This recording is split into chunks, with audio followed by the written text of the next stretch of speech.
Traditional politics versus Janasena అనేది ఎలా ఉంటుంది? జనసేన పార్టీని మీరు దేశంలో ఏ ఇతర రాజకీయ పార్టీతో పోల్చలేరు. జనసేన ఒక లెఫ్ట్ వింగ్ కాదు, రైట్ వింగ్ కాదు, అది వామపక్ష భావజాలం కాదు, లేదంటే దాన్ని ఒక రైట్ వింగ్ ఐడియాలజీ కాదు. రెండింటిని ఉన్న మంచి ఆలోచనల్ని సమన్వయం చేస్తూ ఒక middle path committed ideology Janasena.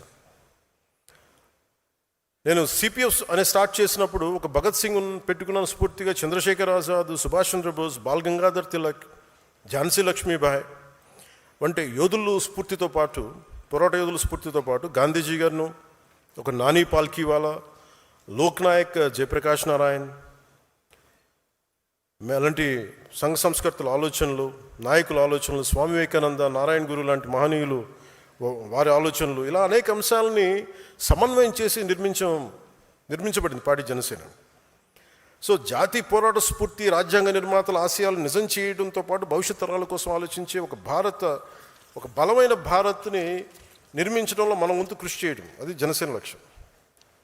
ఉదాహరణకి కర్ణాటకలో కాంగ్రెస్ ప్రభుత్వం ఉన్నా, ఇక్కడ ఎన్డీఏ ప్రభుత్వం ఉన్నా, రైతులు, అటవీ ప్రాంత ప్రజలు ఏనుగుల దాడితో ఇబ్బందులు పడుతున్నారని తెలిసి కర్ణాటక ప్రభుత్వంతో చర్చించి కుంకి ఏనుగులు తీసుకురాగలిగామంటే, జనసేన మాట్లాడితే అది మనల్ని విభేదించే కాంగ్రెస్ నాయకులైనా చాలా సెన్సిబుల్గా మాట్లాడితే పంపిస్తారని అనటానికి ఈరోజు మనకి ఆ కుంకి ఏనుగులు ఇక్కడ తీసుకురావడం.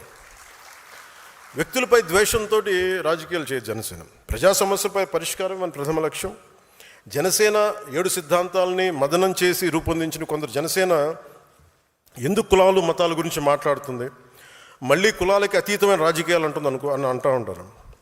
కులాల్లో ఉన్న అసమానతలు, అన్యాయాలు, మతాల మధ్య ఉన్న భేదాభిప్రాయాలను చర్చించి అర్థం చేసుకొని పరిష్కరిస్తేనే కదా సమానతతో కూడిన సమాజాన్ని నిర్మించగలం. కేవలం ఒక కులాన్ని కావచ్చు, కొన్ని కులాలని కావచ్చు, ఒక మతాన్ని కావచ్చు ఓట్ బ్యాంక్ చూసేవాళ్ళు ఈ విషయంపై దాటేస్తారు. నాకు ఆ భయం లేదు, నాకు మొహమాటం కూడా లేదు. నాకు అరకులోని పీవీటీజీ వర్గాలు, శ్రీశైలం అడవుల్లోని చెంచులు, సరైన గుర్తింపు లేని బుడగ జంగాలు, గౌరవం కోరుకుంటున్న రెల్లి వర్గాల కోసం న్యాయం జరగాలి నేను బహిరంగంగా మాట్లాడతాను. ఆ విషయాన్ని మీరు అర్థం చేసుకోవాలి, అర్థమయ్యేలా మన ప్రజలకు వివరించగలగాలి.